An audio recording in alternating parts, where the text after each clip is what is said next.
Hi മക്കളെ, നമസ്കാരം. സ്മിത ടീച്ചറാണ്. +1 ഫിസിക്സിലെ 8th ചാപ്റ്റർ ഗ്രാവിറ്റേഷനിലെ ഫോക്കസ് ഏരിയ ടോപ്പിക്സ് ആണ് ഇന്നത്തെ ക്ലാസ്സിൽ ഉൾപ്പെടുത്തിയിരിക്കുന്നത്.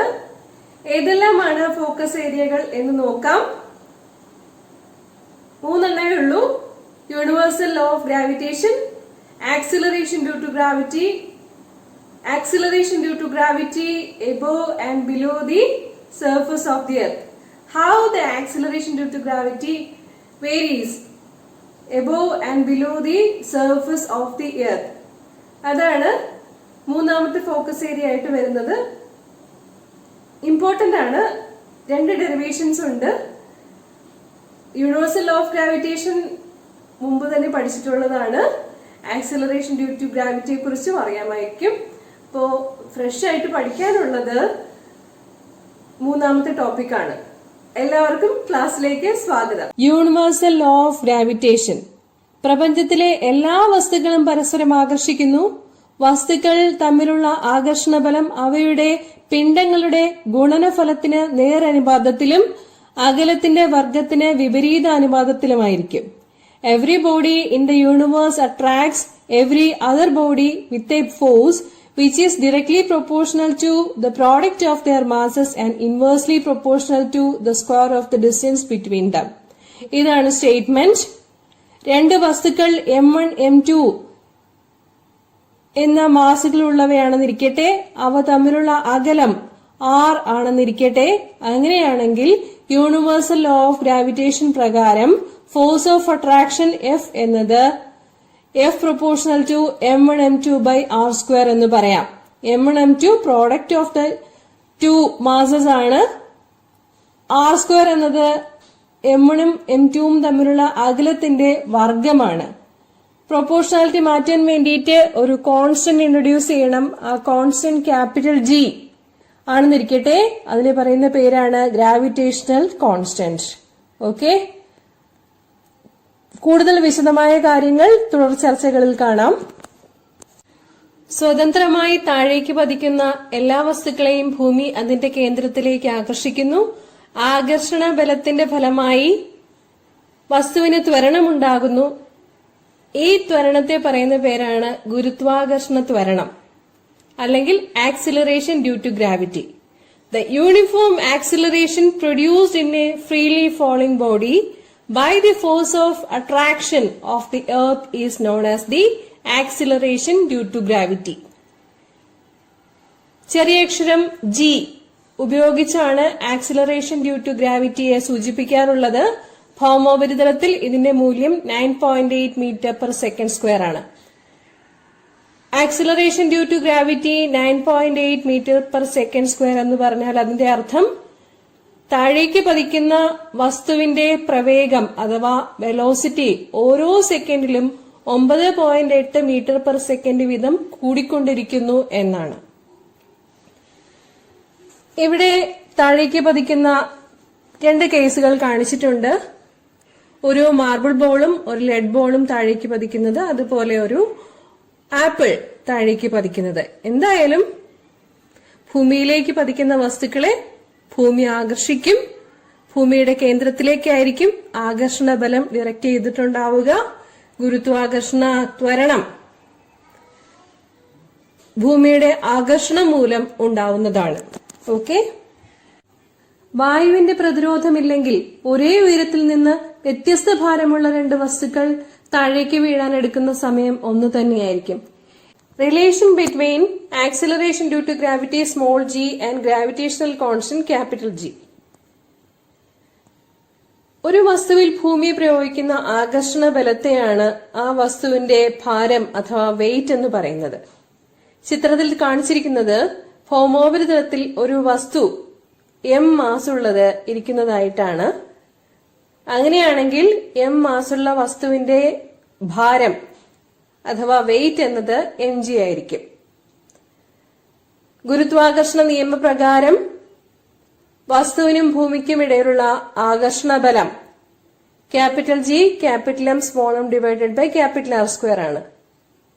നമ്മുടെ equation F equal to G M1 M2 divided by R square എന്നാണ്. M1 എന്നത് ഇവിടെ ഭൂമിയാണ്. ഭൂമിയുടെ മാസ് ക്യാപിറ്റൽ എം, m2 എന്നത് വസ്തുവാണ്, വസ്തുവിന്റെ mass small M. Distance between the two masses, അതായത് ഭൂമിയുടെ കേന്ദ്രവും വസ്തുവും തമ്മിലുള്ള ഡിസ്റ്റൻസ് എന്നുള്ളത് ഭൂമിയുടെ റേഡിയസ് ക്യാപിറ്റൽ ആർ ആണ്. എം ജി എന്ന ഇക്വേഷനും capital G capital M small M divided by R square എന്ന ഇക്വേഷനും ഒരേ കാര്യത്തെ തന്നെയാണ് സൂചിപ്പിക്കുന്നത്. രണ്ടും ഭൂമി പ്രയോഗിക്കുന്ന ആകർഷണ ബലമാണ് വസ്തുവില്. അങ്ങനെയാകുമ്പോൾ രണ്ട് ഇക്വേഷൻസും ഇക്വേറ്റ് ചെയ്യാം. അതിൽ നിന്നും നമുക്ക് കിട്ടുന്ന സ്മോൾ ജിയുടെ value capital G capital M divided by R square എന്നാണ്. ഇതിൽ നിന്നും എന്താണ് മനസ്സിലാക്കേണ്ടത്? ഭൗമോപരിതലത്തിൽ സ്മോൾ ജിയുടെ വാല്യൂ ഒരു കോൺസ്റ്റന്റ് ആണെന്നാണ്. ആക്സിലറേഷൻ ഡ്യൂ ടു ഗ്രാവിറ്റി ഭൗമോപരിതലത്തിൽ ഒരു കോൺസ്റ്റന്റ് ആണെന്നാണ് നമ്മൾ മനസ്സിലാക്കേണ്ടത്. ഗ്രാവിറ്റേഷണൽ കോൺസ്റ്റന്റ് ക്യാപിറ്റൽ ജിയുടെ value 6.67 × 10⁻11 newton metre square per kilogram square ആണ്. ഭൂമിയുടെ mass of the order of 10⁻30 kilogram ആണ്. ഭൂമിയുടെ റേഡിയസ് ആവറേജ് വാല്യൂ 6400 കിലോമീറ്റർ എന്നെടുത്തു കഴിഞ്ഞാൽ ഈ വാല്യൂസ് എല്ലാം സബ്സ്റ്റിറ്റ്യൂട്ട് ചെയ്യുമ്പോൾ കിട്ടുക സ്മോൾ ജിയുടെ value 9.8 metre per second square എന്നായിരിക്കും. അതായത് the value of G is independent of the mass of the body. Small M എന്നുള്ളത് ഇക്വേഷനിൽ വരുന്നില്ല. അതുകൊണ്ട് തന്നെ acceleration due to gravity small G is independent of the mass small M of the body. വ്യത്യസ്ത മാസുള്ള വസ്തുക്കൾ ഭൗമോപരിതലത്തിൽ ഉണ്ടെന്ന് വിചാരിക്കുക. അവയുടെ മാസിനെ ഡിപ്പെൻഡ് ചെയ്യാതെ തന്നെ അവയിലെല്ലാം അനുഭവപ്പെടുന്നത് ഒരേ ത്വരണം തന്നെയായിരിക്കും. എപ്പോഴാണ്? അവ താഴേക്ക് വീഴുമ്പോൾ. ഓക്കെ, എല്ലാ വസ്തുക്കളെയും ഭൂമി അതിന്റെ കേന്ദ്രത്തിലേക്ക് ആകർഷിക്കുന്നുണ്ട് എന്നതിനെ ആസ്പദമാക്കിയാണ് നമുക്ക് ഈ കാര്യങ്ങളെല്ലാം വിശദീകരിക്കുവാൻ പറ്റുന്നത്. ഓക്കെ, ഭൗമോപരിതലത്തിൽ ആക്സിലറേഷൻ ഡ്യൂ ടു ഗ്രാവിറ്റിയുടെ വാല്യൂ കോൺസ്റ്റന്റ് ആണെന്ന് പറഞ്ഞു കഴിഞ്ഞു. എർത്തിന്റെ സർഫസിൽ നിന്നും h ഉയരത്തിലാണ് ഒരു വസ്തുവെങ്കിൽ acceleration due to gravity constant ആയിരിക്കുമോ? തീർച്ചയായും ഇല്ല. Acceleration due to gravity small G equal to capital G capital M divided by capital R square. ആ എക്സ്പ്രഷനിൽ തീർച്ചയായും മാറ്റം വരും. h ഉയരത്തിൽ m മാസുള്ള വസ്തുവിൽ അനുഭവപ്പെടുന്ന acceleration due to gravity g1 ആണെന്നിരിക്കട്ടെ. Then g1 equal to capital G capital M divided by R plus h the whole square എന്നാവും. ഇത് ഇക്വേഷൻ 1 എന്ന് മാർക്ക് ചെയ്യുക. നമുക്ക് ഭൗമോപരിതലത്തിൽ ജിയുടെ വാല്യൂ അറിയാം, gm by r square. This is equation 2. To find the value of g1, let us take the ratio of both the equations. Equation 1-നെ equation 2 കൊണ്ട് ഹരിക്കാം. ഒരു ഫ്രാക്ഷൻ ആണ് ഹരിക്കാനുള്ളത്. ഫ്രാക്ഷൻ കൊണ്ട് ഹരിക്കുക എന്നാൽ തിരിച്ചിട്ട് ഗുണിക്കുകയാണെന്ന് അറിയാലോ. g1ഉം ഫ്രാക്ഷൻ ആണ്, ജിയും ഫ്രാക്ഷൻ ആണ്. അപ്പോ ജി കൊണ്ട് ഹരിക്കാനുള്ളപ്പോ ജി എന്ന ഫ്രാക്ഷനെ തിരിച്ചിട്ട് ഗുണിക്കുകയാണ് ചെയ്യേണ്ടത്. അങ്ങനെയാകുമ്പോൾ ഇക്വേഷൻ എങ്ങനെ വരും? g1 by g equal to gm by r plus h the whole square into r square divided by gm. gm gets cancelled. Then g1 by g equal to r square divided by r plus h the whole square. Cross multiply ചെയ്യാം. അന്നേരം LHSൽ g1 മാത്രമാകും. g1 equal to g r square divided by r plus h the whole square. Okay, R square ന്യൂമറേറ്ററിലും ഉണ്ട് ഡിനോമിനേറ്ററിലും ഉണ്ട്. R സ്ക്വയറിനെ എങ്ങനെ cancel ചെയ്യാൻ പറ്റും? ഡിനോമിനേറ്ററിലെ R plus S the whole സ്ക്വയറിൽ നിന്നും ആർ സ്ക്വയർ പുറത്തെടുത്താലേ ന്യൂമറേറ്ററിലുള്ള ആർ സ്ക്വയറുമായിട്ട് ക്യാൻസൽ ചെയ്യാൻ പറ്റുള്ളൂ. അപ്പോ എക്സ്പ്രഷൻ എങ്ങനെയായിരിക്കും?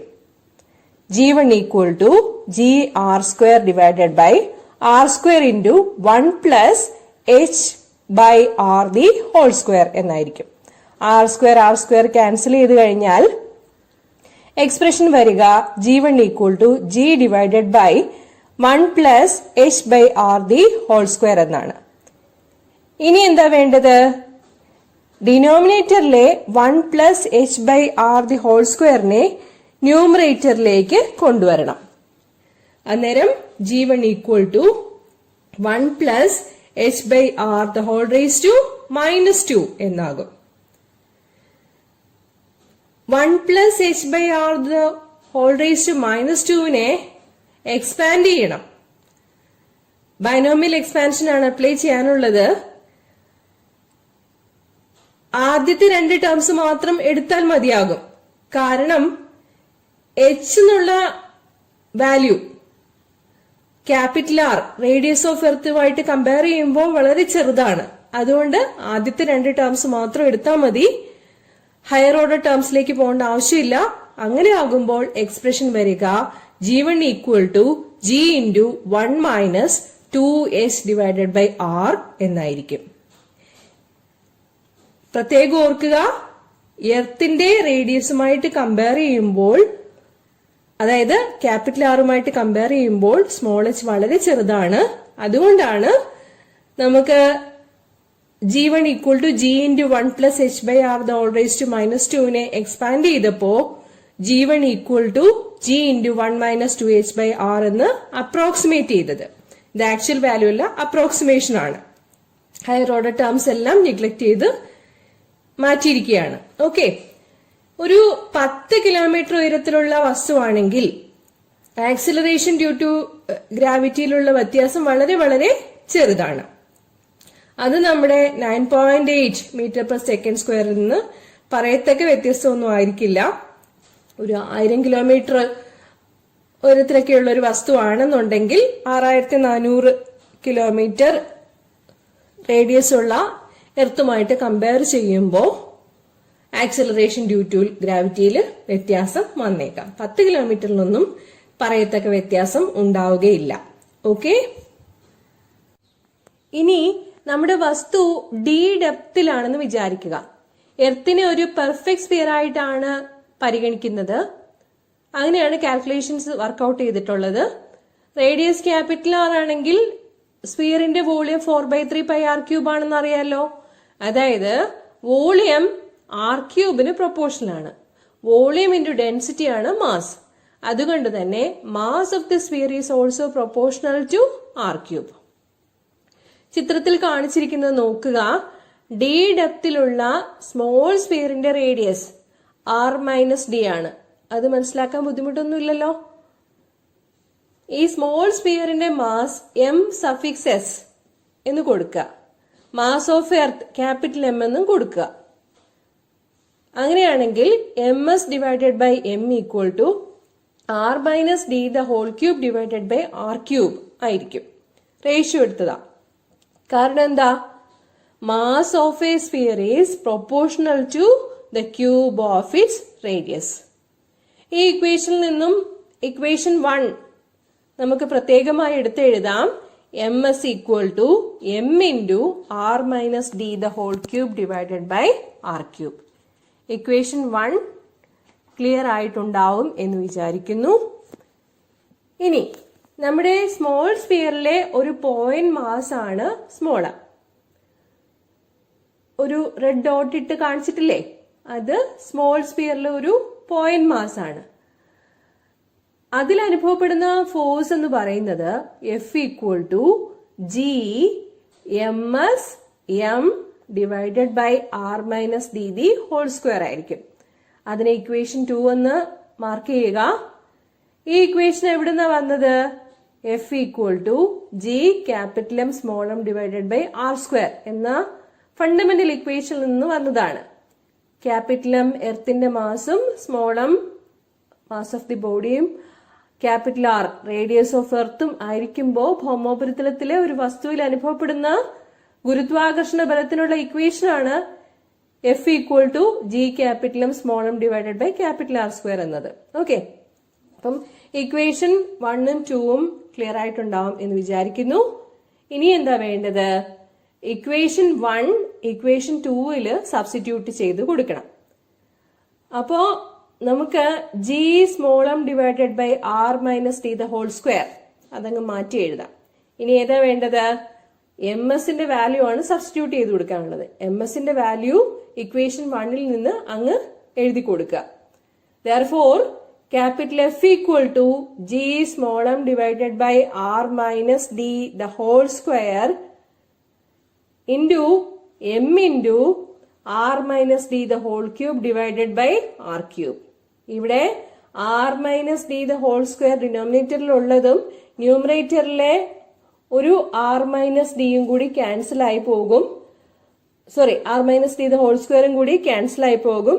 പിന്നെ വരുന്നത് F equal to G capital M small m into R minus D divided by R cube എന്നായിരിക്കും.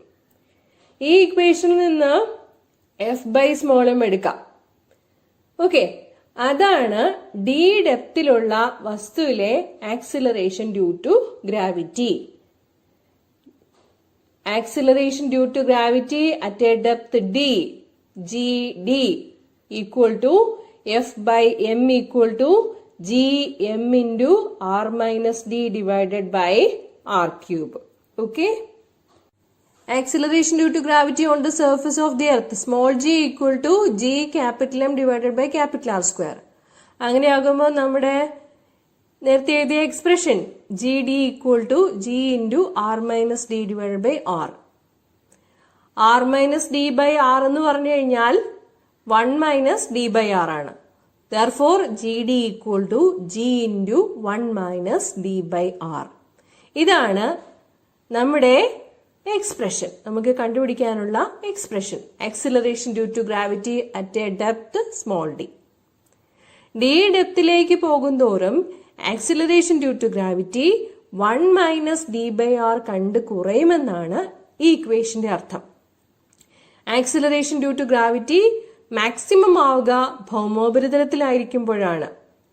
G M by R square അതാണ് maximum value of acceleration due to gravity. ഉയരങ്ങളിലേക്ക് പോയാലും ആഴങ്ങളിലേക്ക് പോയാലും ആക്സിലറേഷൻ ഡ്യൂ ടു ഗ്രാവിറ്റി കുറവായിരിക്കും. Okay, ഉയരങ്ങളിലേക്ക് പോകുമ്പോൾ 1 minus 2h by R കണ്ട് കുറയും. ഡെപ്തിലേക്ക് പോകുമ്പോൾ 1 മൈനസ് ഡി ബൈ ആർ കണ്ട് കുറയും. ഈ രണ്ട് ഡെറിവേഷനും ഇമ്പോർട്ടൻ്റ് ആണ്, ചെയ്ത് പഠിക്കണം, എഴുതി പഠിക്കണം. രണ്ടാമത്തെ ഡെറിവേഷൻ കുറച്ച് ശ്രദ്ധിച്ച് പഠിച്ചാലേ മനസ്സിലാവുകയുള്ളൂ. ഇന്നത്തെ ക്ലാസ്സിൽ പറഞ്ഞു തന്ന ഫോക്കസ് ഏരിയ ടോപ്പിക്സ് മനസ്സിലായിട്ടുണ്ടാവും എന്ന് വിചാരിക്കുന്നു. +1 ഫിസിക്സ് പരീക്ഷ എഴുതാൻ പോകുന്നവർക്ക് വേണ്ടി വീഡിയോ ക്ലാസ് ഷെയർ ചെയ്ത് കൊടുക്കണം. അടുത്ത ക്ലാസ്സിൽ മറ്റൊരു ചാപ്റ്ററിന്റെ ഫോക്കസ് ഏരിയ ടോപ്പിക്സ് പരിശോധിക്കാം. നന്ദി, നമസ്കാരം.